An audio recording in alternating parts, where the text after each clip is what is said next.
Lideramos el camino de la opinión pública y buscamos que la cultura del debate alcance consensos y soluciones a los problemas de nuestro país.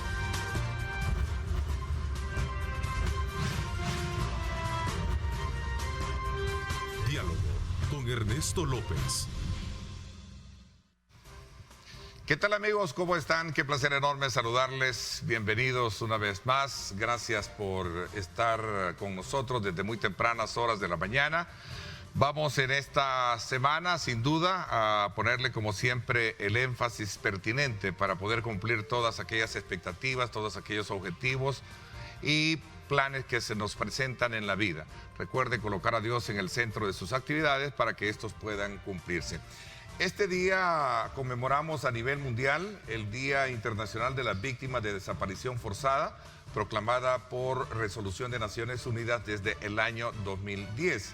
La desaparición forzada se ha convertido en un problema mundial que no solo afecta únicamente a la región, sino que también el país como tal. De hecho, afecta a grupos de personas especialmente vulnerables como jóvenes, mujeres, los niños y las personas con discapacidad.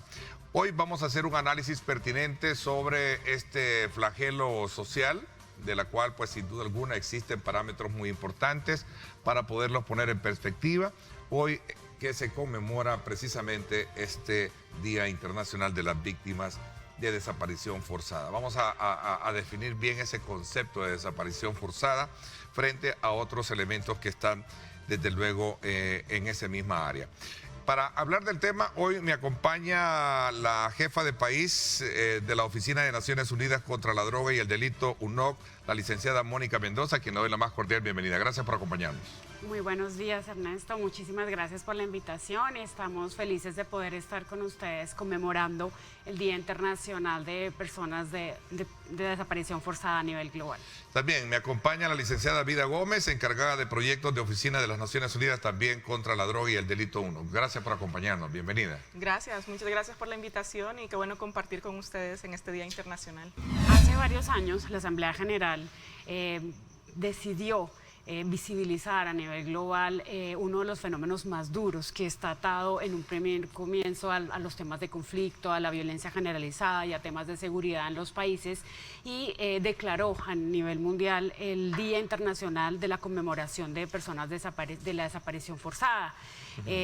Eso fue un proceso de varios años que permitió no solamente la adopción a nivel de instrumentos internacionales, la Convención Internacional de Naciones Unidas contra Personas Desaparecidas y tras esa declaratoria, Naciones Unidas insta no solamente a los estados, sino a toda la sociedad en general a que demos un apoyo integral a las personas que han sido desaparecidas forzadamente o involuntariamente. Realmente el Día Internacional es una buena oportunidad a nivel global de realizar un reconocimiento de derechos de las víctimas, ¿no? Las víctimas de desaparición forzada no son solo las víctimas directas, sino también sus familiares y la sociedad en su conjunto. Cuando hay una persona desaparecida, realmente todo cambia, ¿no? O sea, se ve afectado no solo a la víctima directa, posiblemente su derecho a la vida, a la integridad, como decía Mónica, sino también a los familiares, su derecho a conocer la verdad, su derecho a obtener justicia, pero también tiene otros impactos a nivel psicológico, a nivel de los roles que se juegan en la familia, y realmente es un cambio drástico que cambia totalmente a los familiares en esa búsqueda por saber el paradero de su familiar o su ser querido desaparecido. El espacio de reflexión que representa este día surge precisamente porque se ha convertido en un problema mundial. Sí, como le decía, dentro de la estadística que Naciones Unidas tiene, más de 85 países reportan personas desaparecidas y no todas tienen conflictos internos o conflictos, digamos, con otros países. Y en ese escenario es donde se ha buscado que Naciones Unidas no sea, o el sistema de Naciones Unidas no sea un observador neutral.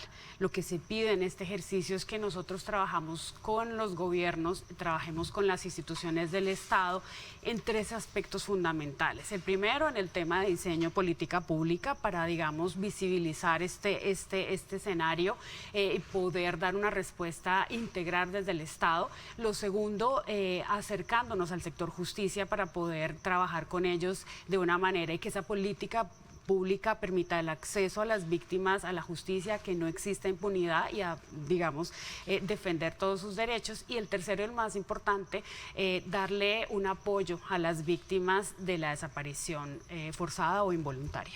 Esta campaña surgió con el apoyo de un proyecto que en la actualidad estamos desarrollando en el país. Es una campaña financiada por el gobierno de Canadá, quien desde del 2017 viene trabajando con nosotros en un proyecto para visibilizar y dar una respuesta integral a las víctimas de la desaparición forzada en el país. Y esta campaña se denomina La búsqueda no se detiene. Y busca, ¿La última? La búsqueda no se detiene. Okay. Es una campaña que invita a trabajar por las familiares de las personas desaparecidas. Esta es una campaña que surgió en una mesa interinstitucional que tenemos con las organizaciones de personas desaparecidas, con el Procurador para la Defensa de los Derechos Humanos, y se ha construido, Ernesto, con la intención de romper muchos mitos que existen en torno al fenómeno de personas desaparecidas. ¿Como cuáles, por ejemplo? Varios mitos. Lo primero es que la persona tiene que esperar 72 horas para reportar un familiar. Eso se ha vuelto algo culturalmente aceptado, se repite en las películas, en las series policíacas, y muchas personas no acuden a las autoridades esperando que pasen 72 horas. Cuando una persona desaparece en el contexto familiar, usted comienza a identificar que si su pareja, si su hijo no le contesta al teléfono, algo está pasando, porque en nuestra vida desarrollamos cierto tipo de rutinas que hacen que nosotros, cuando digamos dejamos en silencio y no tenemos ese contacto con nuestro círculo cercano, algo raro está pasando. Y ese primer mito de esperar las 72 horas hace que sea muy difícil poder dar una respuesta. En muchos de los casos las 72 horas son vitales para encontrar a la persona con vida, para poder auxiliarla, para poder de una u otra forma apoyar a la persona que ha sido sustraída del amparo de la ley. Interesante. El Salvador no es la excepción y afecta también a grupos de personas especialmente vulnerables. Sí, realmente la problemática de personas desaparecidas nos afecta a todos. Sin embargo, hay, por supuesto, comunidades y personas especialmente afectadas. En nuestra oficina, desde 2017, empezó una primera fase de cooperación con El Salvador, precisamente para crear una serie de instrumentos que permitieran una búsqueda inmediata de toda persona sin discriminación. Estos instrumentos que hemos promovido en nuestra primera fase de cooperación, estamos dando seguimiento a todas esas acciones, y en este 2021 vamos a reforzar la cooperación que nuestra oficina brinda a las instituciones salvadoreñas, tanto del sector justicia como aquellas que se dedican a la defensa de los derechos humanos. Hemos iniciado una nueva fase de cooperación que justamente fue firmada el pasado 24 de agosto de este año. Una nueva iniciativa también financiada por el gobierno canadiense, en la cual vamos a estar desplegando nuevos componentes de cooperación, y la cual pues fue firmada este 24 de agosto por el señor Ministro de Justicia y Seguridad Pública y por el señor Presidente de la Corte Suprema de Justicia de El Salvador, quienes se han unido precisamente para empezar a hacer todas esas coordinaciones interinstitucionales que son necesarias para una problemática tan compleja como la de las personas desaparecidas.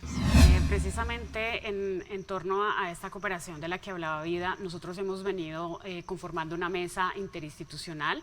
Hay una mesa donde están las organizaciones que en el país tienen un trabajo enfocado a la defensa y a la protección y el acompañamiento de las personas que han sido desaparecidas. Esta mesa está liderada desde la institucionalidad por el Procurador para la Defensa de los Derechos Humanos, y en esa mesa se construyen mensajes claros. Este mensaje de la búsqueda no se detiene es un mensaje construido con los familiares. Ellos quieren mandar, es una voz de aliento para que si sus familiares están con vida, ellos sepan que ellos siguen preocupados y están, digamos, trabajando y haciendo todo lo posible por esclarecer los escenarios de la desaparición y por estar de todas formas con esa esperanza para poder saber qué pasó con sus familiares desaparecidos.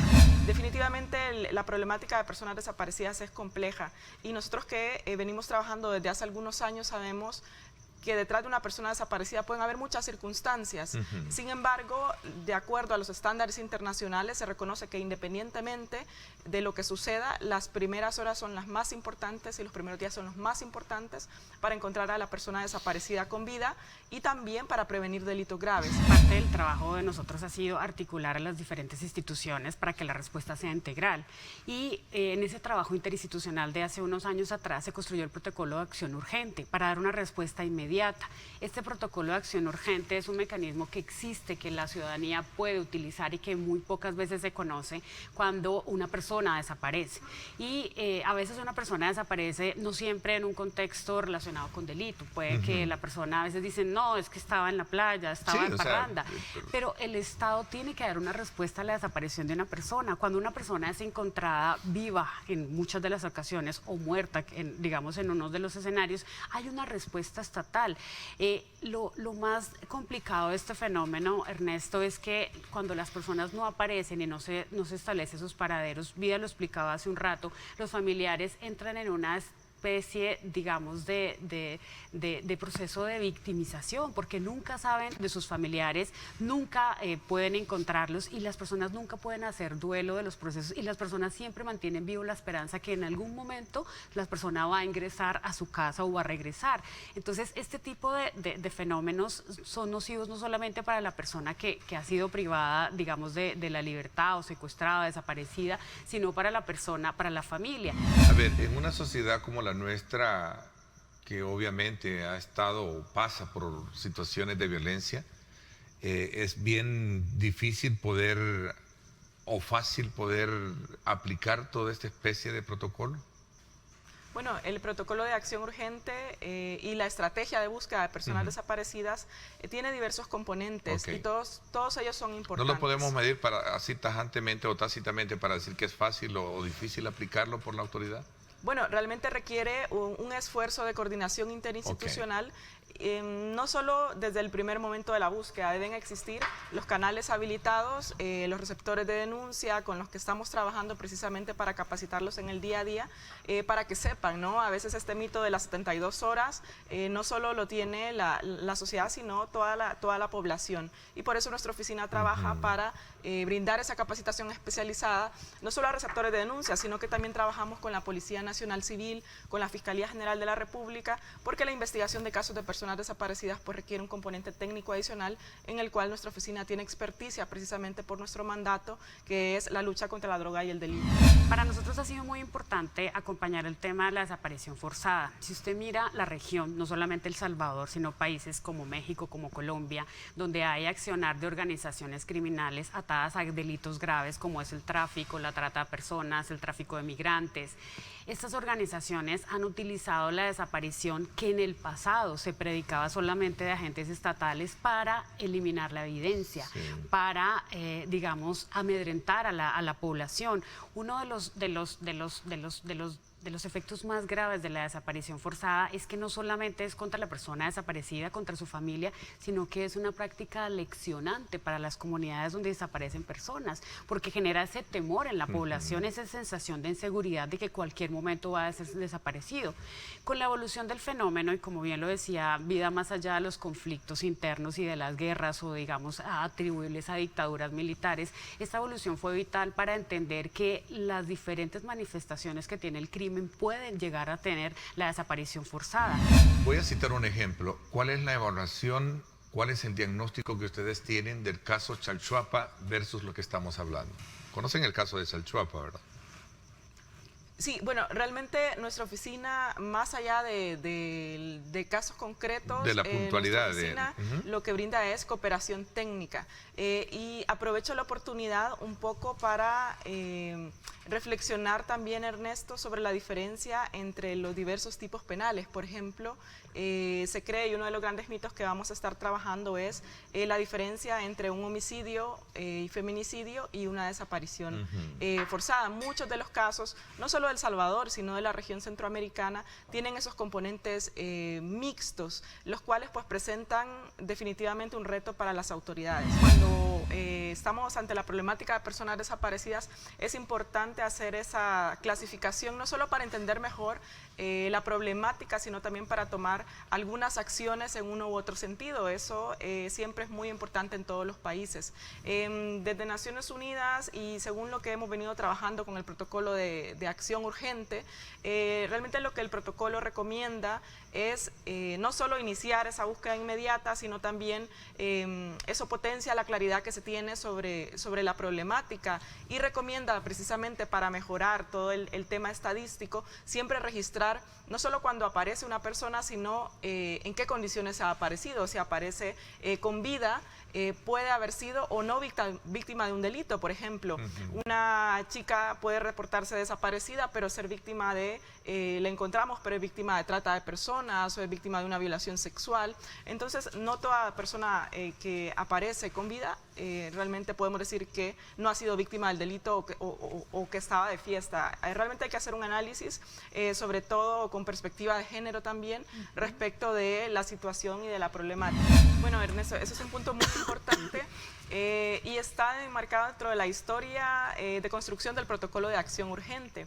Realmente el protocolo de acción urgente fue constituido en una mesa interinstitucional que fue liderada por nuestra oficina, la Oficina de Naciones Unidas contra la Droga y el Delito, pero en el cual participaron funcionarios de la Fiscalía, de la Policía, de la Procuraduría para la Defensa de los Derechos Humanos, del Instituto de Medicina Legal, jueces y juezas. Realmente el protocolo no es solo una construcción de Naciones Unidas. Ciertamente nosotros brindamos nuestra cooperación técnica para que el protocolo tuviera esos estándares internacionales, ¿no? Lo que hemos hablado, la acción inmediata, la articulación, el respeto de derechos humanos, y ahora el reto es poder cumplir cada una de esas directrices. Nosotros estamos revisando los medios de manera muy constante y no hay día que no aparezcan datos de personas desaparecidas en el país. ¿Cómo se ve esto en el contexto del llamamiento y los objetivos que se buscan con esta campaña que ustedes muestran este día? Yo creo que más allá de la visibilización, lo que la sociedad espera de las víctimas es una respuesta, y para eso estamos trabajando técnicamente. La respuesta de nosotros viene desde el punto de vista técnico, no solamente en el acompañamiento, en la construcción de las herramientas, sino también en operativizar esas herramientas. La primera parte de nuestro trabajo, Ernesto, estuvo enfocado a mejorar el marco de respuesta, que fuera articulada, que fuera una respuesta de policía, fiscalía, jueces y medicina legal. Una vez superado y mejorado el marco institucional y el marco regulatorio, nos damos a la de operativizarlo.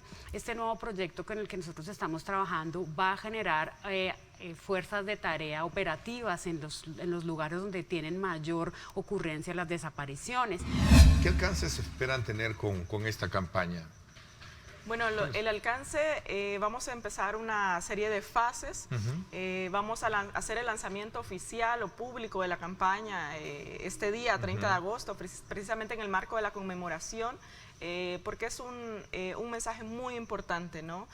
No solo en apoyo a los familiares, sino un reconocimiento de que esta problemática afecta a toda la sociedad. Esta campaña va a ser divulgada en redes sociales, vamos a realizar diversos actividades, no solo de dar a conocer los principales mensajes, sino trabajar sobre la base de mitos y realidades. Vamos a incorporar universidades, vamos a invitar a las instituciones del sector justicia, vamos a invitar a todos los jóvenes y a todos realmente a quienes se quieran sumar. Este tipo de campañas está abierta a la participación de todos los sectores y nos parece muy importante que todos podamos reconocer que tenemos un rol importante frente a la problemática de personas desaparecidas, ya sea que estemos en la institucionalidad en el Estado, organizaciones de la sociedad civil, academia, ¿verdad?, los medios de comunicación, y precisamente ese es el llamado. Así que va a ser una campaña abierta, les invitamos a todos a sumarse y vamos a estarla presentando pues en las próximas horas. El tema de la migración es un fenómeno que también ha venido a copar, digamos, es un espacio bien importante cuando se habla de desapariciones. ¿Cómo se ve el tema de la migración también en este contexto? Bueno, definitivamente el tema de la migración es uno de los tantos elementos que nosotros podemos analizar en casos de personas desaparecidas. Sin embargo, bajo los estándares internacionales, lo que es importante, Ernesto, es realizar la investigación de una manera neutral y de acuerdo a las características de cada caso y de cada persona. Con esto queremos decir de que detrás de la desaparición, como habíamos afirmado, pueden haber múltiples circunstancias. La migración puede ser una de las diversas circunstancias que pueden darse. Hay otra cosa importante en los casos de migración, y es que la persona pudo haber decidido irse, pero luego ser desaparecida en el trayecto migratorio. Entonces ya estamos viendo dos dinámicas donde podemos analizar la migración. Un primer momento donde se analiza si la persona ha decidido posiblemente migrar, y otro momento donde, aunque haya sido su libre decisión, se encuentra también a merced del crimen organizado en las rutas de tránsito en las cuales toma pues, para llegar a su destino. Entonces, este análisis es muy importante porque nos refleja que no solo el país, El Salvador o Centroamérica, sino también otros países latinoamericanos tienen unas importantes obligaciones estatales de acuerdo con la Convención de Naciones Unidas de Desaparición Forzada frente a las víctimas, ¿no? Entonces, definitivamente el tema migratorio es un componente que nosotros podríamos analizar de los tantos que se pueden presentar en esta problemática. Realmente, si nosotros analizamos los diversos países, hay, como decía Mónica, se ha determinado que hay más de 85 países en el mundo que tienen dinámicas de desaparición, y aún hay muchos otros países que no tienen altos índices de violencia y que tienen incidencia de personas desaparecidas. Eso es importante mencionarlo porque la problemática no es solo de una región o de un país específico.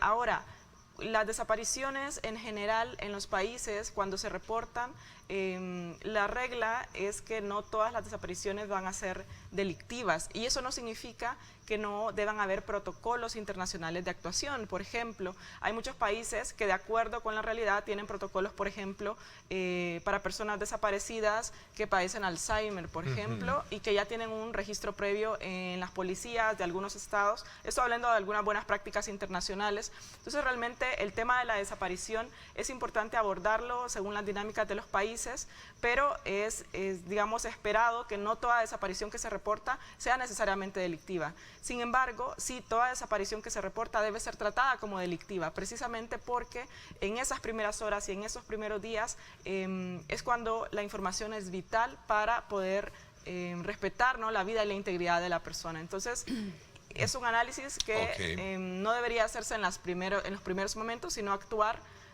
como si realmente se tratara de un delito, y precisamente serán las investigaciones las que determinarán qué había pasado con esa persona y, como habíamos dicho, si está con vida o está sin vida, o si ha sido víctima o no ha sido víctima de un delito. Muchísimas gracias. Quiero agradecerles el que nos hayan dado también la oportunidad de conocer en el marco de esta conmemoración este fenómeno, y por supuesto también sumarnos a la campaña, ¿verdad? La búsqueda no se detiene. Voy a aportarla, voy a ver también mi pulsera para que tengamos, desde luego, elevemos ese nivel de conciencia también que deben de tener. Aquí estamos. Muchísimas gracias por habernos acompañado. Muchísimas gracias, Ernesto. Gracias. Gracias. Y vamos a estar pendientes del evento del lanzamiento que tienen este día ya a nivel de... Claro que sí. Y hoy queremos darle la más cordial bienvenida al viceministro de Transporte, el ingeniero Saúl Castelar, para que nos comente sobre este nuevo sistema de asignación de placas alfanuméricas, en qué consiste, que se persigue con este cambio, a la cual hemos estado acostumbrados obviamente con la correlación numérica, ¿verdad? Por años, y que ahora entramos en esta dimensión que, por cierto, la tienen otros países como los Estados Unidos, y que las manejan, creo, por estado mismo, ¿verdad? Bueno, bienvenido para que nos hable sobre este tema. Gracias por acompañarnos, viceministro. Gracias, Ernesto. Muy buenos días y un cordial saludo para todas las personas que nos sintonizan esta mañana. Como hemos venido mencionando desde hace algún tiempo, debido al crecimiento vehicular de nuestro país, el cual es en este momento de aproximadamente un 8% anual, el caso de las placas particulares en particular ya excedió del 1.000.000 de vehículos. En nuestra estructura actual de placa en la cual únicamente tenemos 6 espacios numéricos, solamente era posible con los dígitos del 0 al 9 acomodar hasta el número 999.999. Debido a que no hemos hecho un cambio de emisión de la placa, sino que seguimos ocupando la placa 2011 que contiene únicamente estos 6 espacios para poder acomodar el número 1.000.000, se volvía necesario comenzar a pensar en un sistema numérico que nos permitiera exceder de esta cifra. Para ello hemos decidido utilizar el sistema hexadecimal, que en adición a los 9 dígitos del 0 al 9 también acomoda las letras desde la A a la F. Al poder hacer este acomodo y esta nueva secuencia numérica, este nuevo sistema numérico, al introducirlo dentro de nuestra placa actual, nos vemos en la posibilidad de poder acomodar hasta 4 millones de placas y por lo tanto hacerle frente al crecimiento vehicular que estamos teniendo en nuestro país. Es únicamente aplicable en este momento al caso de las placas particulares de nueva matrícula. Los demás tipos de vehículos, las placas C, las placas de alquiler, las placas AB, las placas MB, tienen un espacio o una cantidad de números no utilizados, por lo cual no van a sufrir en este momento ningún tipo de modificación y solamente va a afectar a las primeras matrículas de vehículos placa P. Habla de crecimiento vehicular, ya vamos a hablar de eso, pero quiero salir un poquito con el tema de las placas.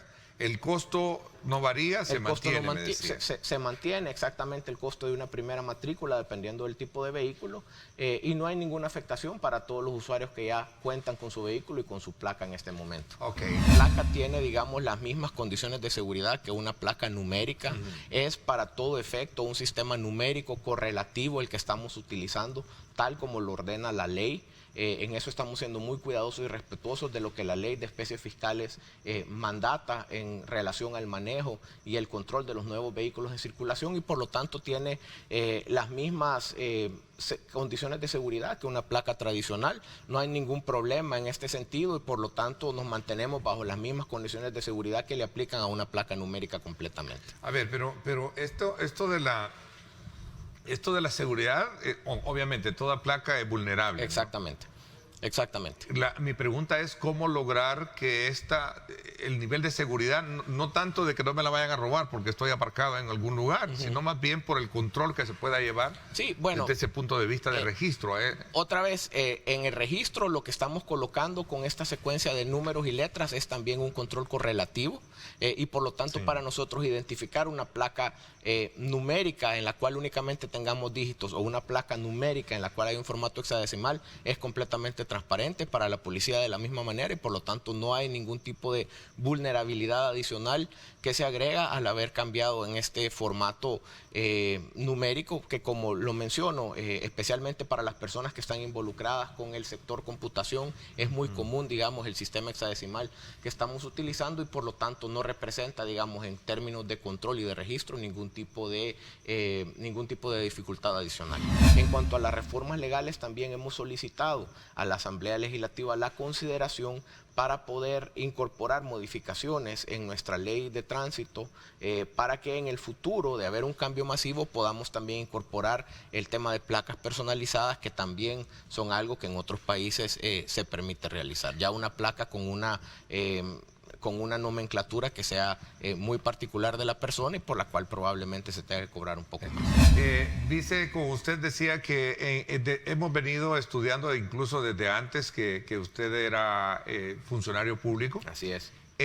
Viendo el comportamiento vehicular en nuestro país y veo que habla mucho de crecimiento vehicular con este tema de las placas. Sí. Sin duda alguna esto puede ser un síntoma de un estado de economía muy bien, el país que hay vehículos para la población en acceso, pero también un problema a la hora de la infraestructura, que sabemos que prácticamente la tenemos colapsada. Así es, Ernesto, definitivamente es un reto poder manejar esta cantidad de vehículos que día con día crece en nuestro país. Lo hemos mencionado en muchas ocasiones. En el caso del parque vehicular automotor de 4 ruedas tenemos un crecimiento sostenido durante los últimos 10 años de aproximadamente el 8% anual. Y en el caso de las motocicletas esto es todavía más preocupante porque las motocicletas están creciendo a una tasa de aproximadamente el 17% anual. Esto quiere decir que a la vuelta de 5 años más o menos estamos ya duplicando el número de motos que tenemos en 5 años previos, y por lo tanto enfrentar este crecimiento sí que representa un reto muy grande. Este anuncio que hizo el ministro de Obras Públicas me parece que es bien importante. No es la solución un paso a desnivel. No. De eso estamos claros. Creo que la mayoría, y especialmente aquellos que conocemos un poquito, digamos, de este rubro, siempre lo he dicho, yo tuve la oportunidad de trabajar muy cerca del área de transporte, me especialicé en unas áreas, en términos de capacitación, pero sí representa también un alivio. Es un paso adelante, es decir, en los lugares en los cuales nosotros tenemos en este momento, por ejemplo, una intersección de 4 accesos, la siguiente iteración, digamos, para poder mejorar problemas puntuales de conflictos en la misma, es pensar en un redondel. Cuando el redondel llega a su capacidad última de poder acomodar los niveles de tráfico en la misma, el siguiente paso es separar los flujos y por lo tanto ya los pasos a desnivel se vuelven una alternativa. ¿Qué es lo que tradicionalmente ha pasado y ha sido una crítica en el uso de los pasos a desnivel? Es que los mismos a veces se han considerado de una manera aislada sin pensar en términos de corredores completos. Y cuando usted únicamente interviene un punto específico y el resto del corredor lo deja prácticamente como está, simplemente está moviendo el problema que puede tener en este momento en el lugar que va a intervenir hacia un punto adelante o atrás en el flujo vehicular de donde usted está haciendo una intervención. En el caso de los anuncios que hizo el señor ministro de los lugares que vamos a intervenir con estas pasos a desnivel que vamos a desarrollar, sí que se ha pensado en términos de corredor y, por ejemplo, 3 de las intervenciones están colocadas a lo largo del corredor Constitución, que como sabemos es una de las entradas principales hacia nuestra capital y que por lo tanto en esta visión de corredor que se le está tratando de impregnar con estas 3 intervenciones de pasos a desnivel que vamos a tener en la zona, en la calle al Volcán, cerca de la calle de la Gloria y en el redondel Integración principalmente, sí se va a generar, digamos, este corredor que de alguna manera va a dar algún tipo de solución a la fluidez y al acceso de entrada y salida a la capital por esta zona. El tema de colisiones ínfimas. Sí. Rasguños. Sí, vale la pena mencionarlo, Ernesto, en horas de la mañana, en horas pico, también de la tarde, muchas de las calles de nuestro país circulan bajo los términos que en ingeniería de tráfico se conocen como niveles de servicio F. El nivel de servicio es una medida de la congestión que hay en una calle y va desde el A, que es el mejor de las condiciones, donde no hay ningún tipo de congestión, hasta el nivel F, en el cual ya cualquier ligera interferencia en el flujo de tráfico causa realmente parones y consecuencias de alto impacto. ¿Qué quiere decir esto? Que en horas pico en nuestra ciudad, cuando tenemos las calles realmente atestadas de vehículos, como usted bien señala, cualquier colisión, por pequeña que sea entre 2 vehículos, genera realmente impactos que van a tener consecuencias grandes para todas las personas circulando en esa zona en función de las demoras que se pueden generar. Los vehículos que se involucran en un tipo de incidente como estos de condiciones mínimas deberían de ser movidos de la zona de manera inmediata, de manera tal que en el marco de 10 minutos, por decir algo, esta situación pueda evidenciarse, se puedan tomar las fotos de manera correcta y esto pues podamos continuar, digamos, con la continuidad del tráfico en las zonas donde estas situaciones se dan.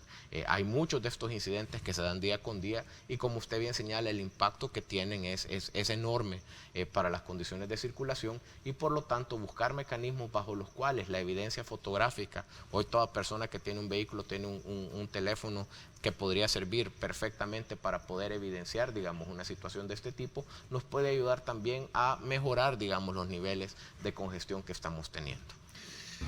Y esto de los separadores de calles también es otro, no sé, o es una cosa positiva, o tiene sus ventajas o tiene sus desventajas. Así es, como toda medida, no hay una medida que es la panacea sobre las demás. Cada caso es particular y la evaluación de dónde pueden ser importantes colocar separadores debe de realizarse de manera específica en una situación de caso por caso. Creo que lo que nosotros hemos venido a implementar desde que llegamos al gobierno en cuanto al uso de separadores y la posibilidad de tener separadores plásticos movibles en algunas zonas ha venido a ayudarnos. Hemos resuelto bastantes situaciones de congestionamiento en lugares donde antes, debido a los separadores, simplemente no era posible generar vías alternas. Lo vimos esta mañana en el caso del Boulevard del Ejército, donde tenemos algunos separadores movibles que permiten entonces habilitar el otro sentido de circulación para poder aliviar de alguna manera estos problemas. Y creo que... en el caso de los Chorros también. En el caso de los Chorros y en el caso de la carretera La Libertad tenemos también estos mismos dispositivos. Creo que han dado buenos resultados.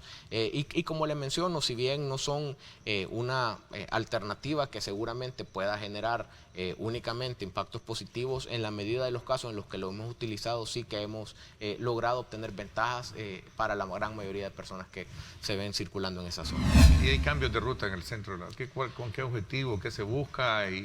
Únicamente se han afectado 5 rutas en el centro histórico en este momento, y esto obedece precisamente a una petición que se hizo desde la alcaldía por algunas intervenciones que se van a realizar en el centro histórico.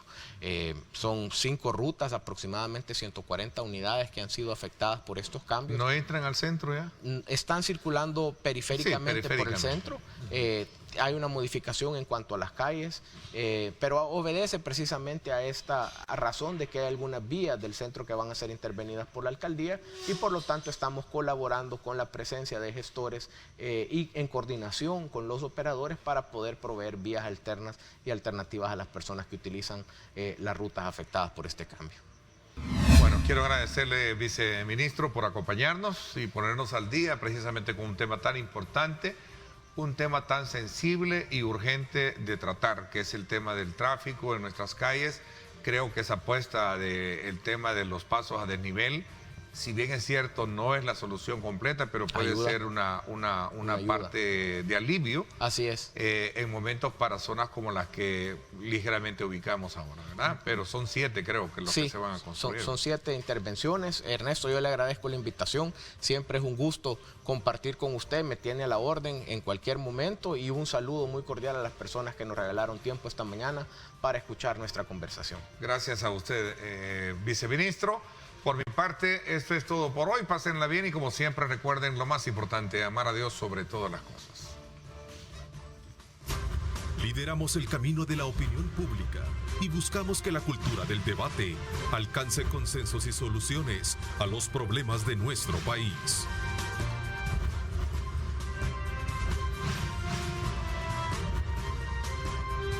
Diálogo con Ernesto López.